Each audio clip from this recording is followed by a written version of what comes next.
pagamina per metus. Tai akivaizdu, kad šito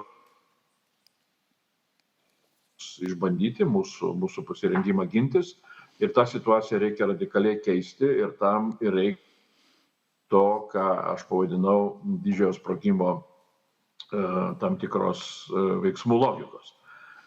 Tam reikia ir kad